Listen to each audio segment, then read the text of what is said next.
Bonjour à tous, je suis ravie de vous retrouver dans une nouvelle vidéo Bullet Journal. Le mois dernier, j'étais partie sur un thème renard d'automne. Je vous mets le lien de la vidéo correspondante en barre d'infos et dans le petit. Et vous allez voir qu'en novembre, je suis restée sur un thème assez proche, puisqu'on reste en automne, mais cette fois on va en forêt. Alors pour commencer, je suis venue représenter cette feuille dans laquelle il y a un chevreuil en forêt. J'ai commencé par mettre du jaune avec mes craies toga. Je voulais faire un fond un peu coloré, et puis je me suis rappelé que j'allais devoir gommer les traits de crayon à papier, et il s'avère que les craies s'effacent avec la gomme, donc finalement je suis d'abord venue repasser tous les traits de mes dessins en noir. Donc au cœur de la feuille, je fais donc un dessin de chevreuil dans la forêt, et pour représenter cette forêt, je vais dessiner notamment des fougères, donc je vous montre comment je les dessine progressivement.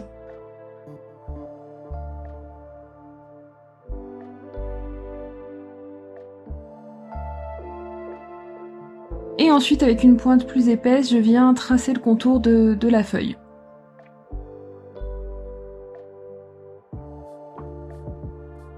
Je place ensuite tous les éléments du décor, donc les arbres avec des champignons, le chevreuil.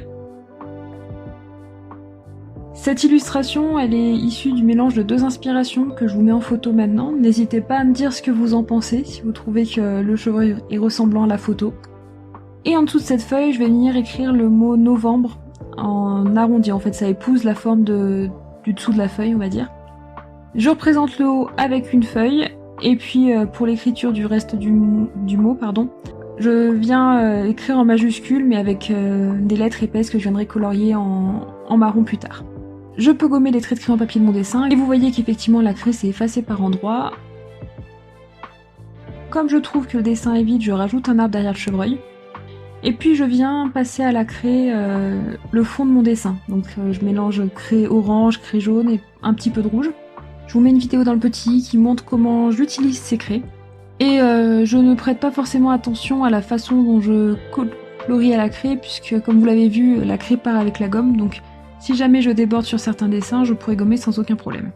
Je passe maintenant à la mise en couleur de mon chevreuil, donc pour cela j'utilise différentes teintes de marron. Un marron plutôt clair pour le corps, et puis pour les bois à l'intérieur des oreilles, deux autres marrons un peu plus foncés.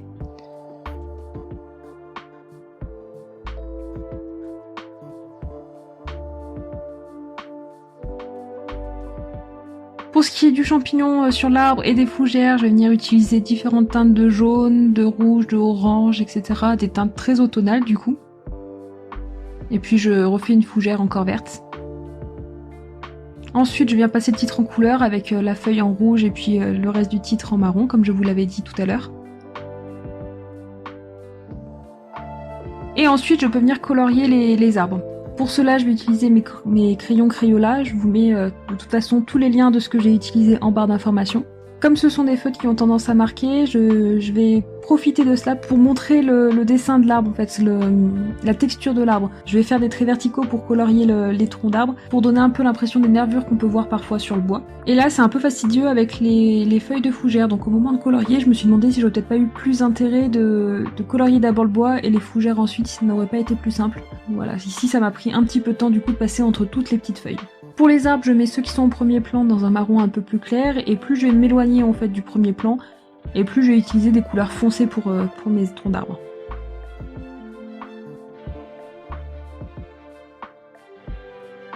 Et puis au fur et à mesure que je colorie, je trouve qu'il manque un petit peu des choses dans mon dessin, donc je rajoute ici une branche sur un tronc, là une fougère ou une petite branche d'arbre au sol, jusqu'à obtenir le résultat qui me convient. Je termine en découpant une bande sur la droite de la double page qui me permettra de voir en fait les onglets qui vont marquer mes différentes collections, qui vont me permettre de repérer mes différentes collections, et je peux déjà tourner la page.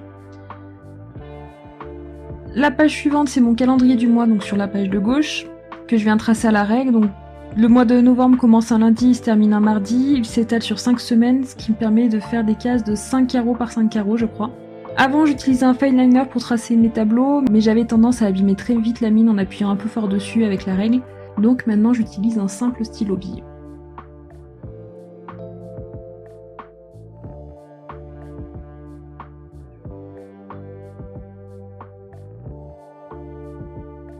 En ce qui concerne l'illustration de cette page, on peut voir que j'ai tracé un tronc d'arbre sur l'arrière de mon calendrier et sur ce tronc d'arbre, il y a un petit écureuil qui est en train de grimper.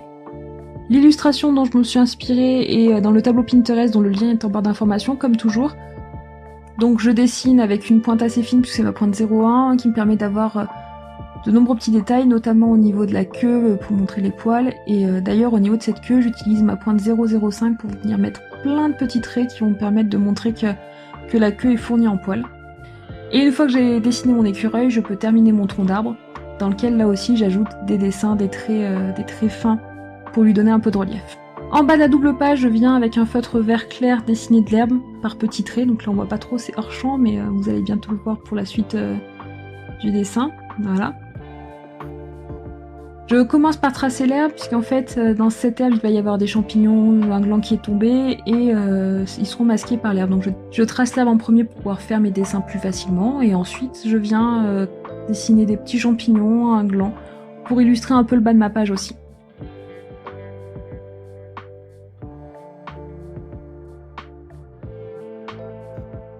Donc je joue des fois avec les différentes tailles de mes mines pour donner un peu de relief, un peu de détail à mon dessin.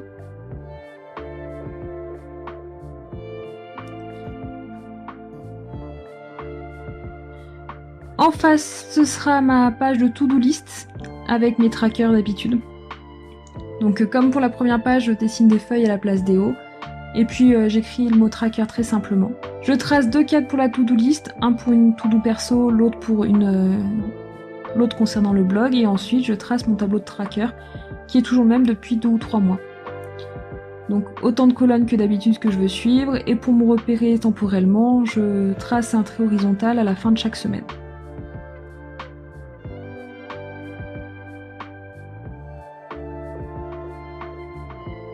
Je note chacune de mes habitudes, donc qui concernent mon activité sportive et puis l'entretien de mes plantes. Et entre les to-do list et les trackers, je viens dessiner une sorte de guirlande, une branche de chêne, pour faire un peu le lien avec l'écureuil. Donc je trace d'abord la branche avec les glands, et avant de faire les feuilles, je viens donner un peu de relief à mes to-do list en faisant un trait marron à l'arrière, pour donner l'impression d'une ombre en fait, que mon cadre fait une ombre sur la feuille. Et une fois seulement que ces cadres marrons sont réalisés, je peux venir dessiner mes feuilles sans dépasser en fait sur le feutre. Je rajoute des détails dans mes feuilles avec ma pointe 0,05, que ce soit les feuilles du titre ou les feuilles de ma guirlande de chêne. Et je peux passer à la mise en couleur. Donc, au niveau des glands, on voit que j'avais commencé par colorier le bas du gland avec un marron un peu beige, et ça me plaisait pas trop, donc j'ai décidé d'utiliser ça pour la coque, et puis j'utilise un marron plus foncé pour le bas. Là j'utilise beaucoup mes Tombow ABT pour ces dessins-là aussi, donc j'utilise en alternance les Crayola et les Tombow. Là encore les références sont en barre d'informations. Et avec mon Tombow beige, je viens mettre des petits points dans toutes les cases du tableau. C'est là où je viendrai noter les dates en fait quand le feutre sera sec. Donc pendant qu'il sèche, je poursuis le coloriage de mon arbre, de l'écureuil et de la guirlande de chêne. Le tout toujours dans des teintes très automnales.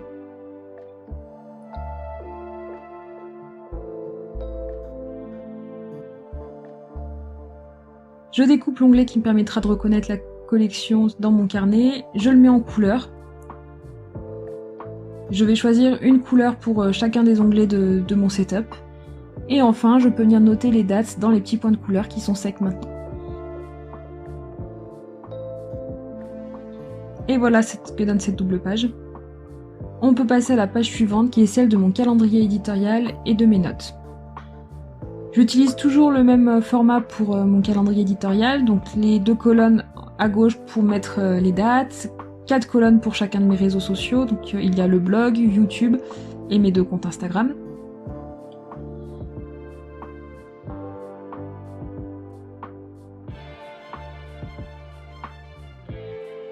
Et là aussi, pour me repérer, je trace des traits horizontaux à la fin de chaque semaine. Et c'est d'autant plus facile à faire qu'on voit le tableau de tracker à l'arrière par transparence en fait. Donc ça me sert déjà de repère, je sais où positionner mes lignes horizontales.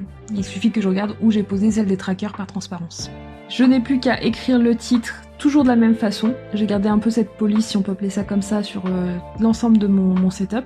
De même, je marque le titre de la page de notes et je remplis mon tableau, donc comme je vous le disais, avec mes différents réseaux sociaux et les dates de tout le mois de novembre. Et je peux passer à l'illustration. Quand j'ai pensé à forêt en automne, je pensais notamment à une balade en forêt, sous la pluie par exemple. Je viens donc dessiner une jeune fille qui promène son chien sous la pluie, en forêt, donc avec plusieurs arbres. Et pour le petit chien, si vous me suivez, vous devez sans doute reconnaître qui j'ai essayé de dessiner. Donc bien évidemment, j'ai essayé de représenter Neiko. Le début du dessin me convient, jusqu'au moment où j'ai essayé de représenter la forte densité de poils qu'il a au niveau du poitrail, et alors je trouve que ça rend complètement moche sur ce dessin. Voilà, si c'était à refaire, je pense que je ferais différemment. Je sais pas comment, mais je ferais différemment pour que ça fasse un peu plus joli. Je place des arbres ici et là, et je viens colorier toujours à l'aide de mes Tombow et de mes Crayolas. J'utilise une feuille de brouillon pour éviter de dépasser sur les pages d'avant et d'après ou sur le tableau. Et je colorie toujours en faisant des traits verticaux pour donner un peu l'illusion de motif sur l'arbre, de relief sur l'arbre.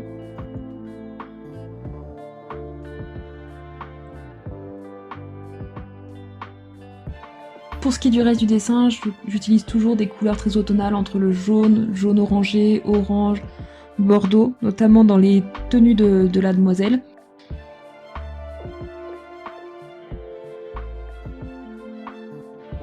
J'utilise aussi beaucoup de beige.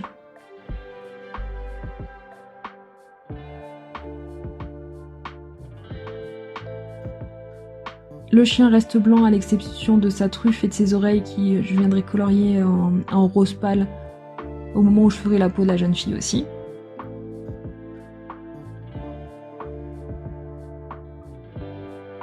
Et puis pour donner cette impression de ciel pluvieux, j'aurais pu faire des traits représentant la pluie, mais j'avais peur que ça ne fasse pas bien joli. Du coup, je viendrai colorier tout le fond de ma double page avec un Tombow gris très pâle. Mais avant de faire ça, je viens découper mon onglet.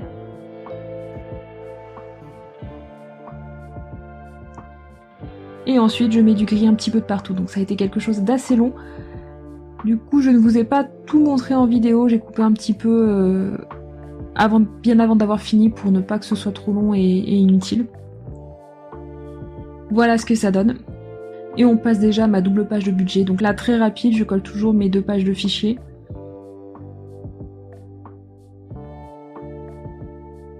Je découpe mon onglet. Et je vais mettre un petit peu de couleur dans l'onglet notamment, et puis aussi en soulignant un peu les titres des différentes cases. Et je me suis rendu compte au moment du montage de cette vidéo que j'en avais même oublié un. C'est déjà terminé, je passe à mes idées repas du mois. Donc je viens noter mon titre, toujours dans cette police un peu épaisse en majuscule. Je le colorie en marron. Et sur la colonne de droite, d'habitude je fais du dessin, mais là j'utilise un papier d'aquarelle puisque je vais venir tester des crayons aquarellables. Ceux-là sont je crois de la marque Staedtler. Donc pour les utiliser, j'ai fait des dessins en crayon papier que je suis venue gommer pour laisser apparaître juste légèrement le tracé. Et je viens colorier mes différents éléments. Donc j'ai des feuilles, des glands, des petites baies. Et pour les feuilles, je vais essayer d'utiliser un dégradé. Donc je colorie avec différentes couleurs. Donc par exemple ici du orange clair, puis du orange plus foncé, puis du rouge de l'intérieur vers l'extérieur.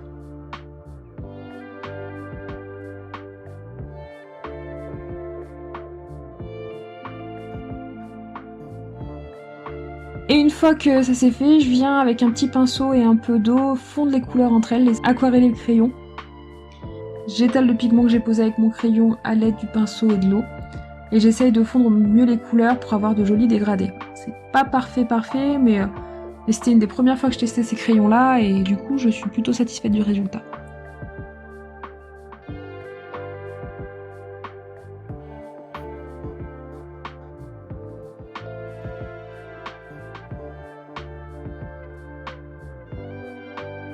Donc si jamais j'ai pas assez de couleurs et que je veux rajouter par exemple du marron, je viens faire un trait sur le côté de ma feuille là que je n'utiliserai pas et je viens prendre un peu de pigment avec le pinceau et l'eau. On verra que je le fais aussi au moment de faire les tiges des baies avec un crayon vert un peu olive. Et une fois que les dessins à l'aquarelle sont terminés, je laisse sécher et pendant ce temps, je viens dessiner 2 écureuils. Donc là aussi, je vous mets les 2 photos que j'ai utilisées pour réaliser ces dessins. Celui du bas est tranquillement posé sur une branche, on voit essentiellement sa tête. Et le second est en train de transporter une amande dans sa bouche, et tout en grimpant à un arbre.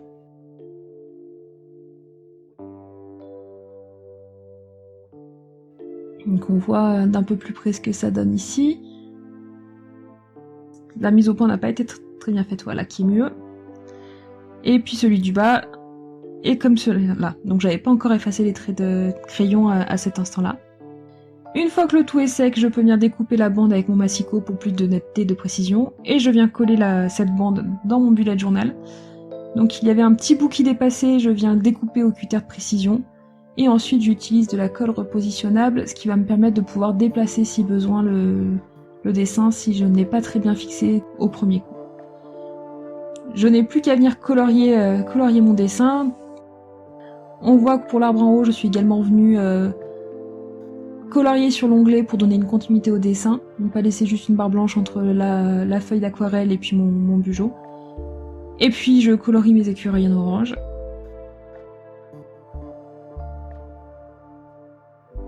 Et il ne me reste plus qu'à coller la fiche des fruits et légumes du mois, à découper l'onglet qui va marquer cette collection,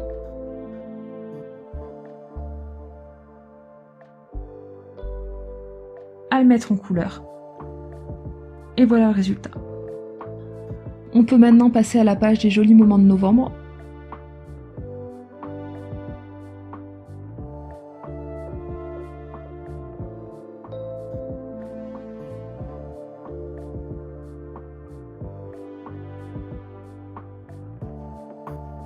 Pour illustrer cette page, j'ai décidé de dessiner un hérisson en boule, comme on voit parfois sur certaines photos sur les réseaux sociaux. J'en profite pour donner un petit avertissement sur ces photos-là, c'est que souvent ces hérissons qui sont utilisés comme animaux de compagnie ne sont pas très heureux, puisqu'en fait le hérisson n'est pas un animal qui tolère l'homme. Et du coup, le garder en captivité, c'est le rendre malheureux. Je vous invite à suivre sur Twitter, si vous le voulez, le compte d'Hérissaneus France, je crois. Enfin, je vous mettrai le lien en barre d'informations. C'est un centre de protection du hérisson qui donne beaucoup d'informations à son sujet, c'est très intéressant, et il œuvre à la sauvegarde de cette espèce qui est en danger. Et elle donne plein d'informations très très intéressantes à son sujet, donc n'hésitez pas à aller y faire un tour. Donc je dessine le hérisson en prenant modèle sur une illustration que j'ai trouvée sur Pinterest, et pour dessiner tous les picots que l'on voit, je procède par étapes. Donc je vais d'abord faire plein de petits traits verticaux dans un sens, puis dans un autre, etc. Le but c'est d'avoir l'impression de picots en boule, donc fouillis, n'ont pas tous le même sens. Ce qui permet de vraiment donner l'illusion du piquant du hérisson. Je rajoute tous les détails là où il manque, donc les moustaches, les couleurs dans les yeux, le museau, etc.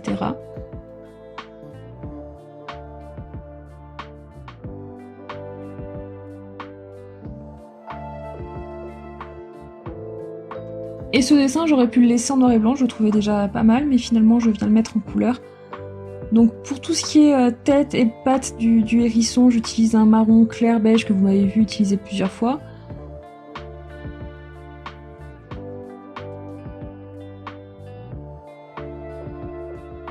Pour l'intérieur de ses oreilles, je vais passer par un marron un peu plus foncé.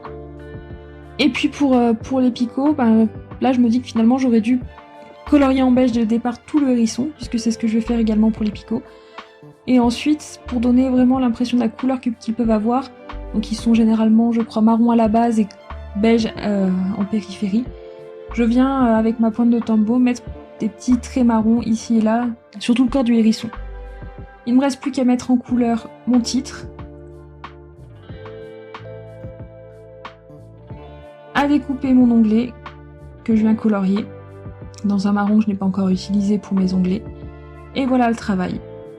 J'aurais pu vous montrer les weeklies dans cette vidéo, mais elle est déjà bien assez longue, donc je vais m'arrêter juste aux collections que j'utilise pour le mois de novembre. Je viens mettre leur nom sur chacun des onglets, et puis je vous présenterai les weeklies dans une autre vidéo. Voilà donc ce que donne mon bullet journal pour le mois de novembre en ce qui concerne donc les collections, avec cette couverture que j'aime beaucoup, qui aurait pu être encore un peu plus réussie je pense, avec un peu plus de... en étant un peu plus fournie, mais j'aime beaucoup les couleurs utilisées sur cette seconde page, et le dessin réalisé sur le calendrier éditorial, même si bon, j'ai pas rendu vraiment justice à Neiko en essayant de dessiner.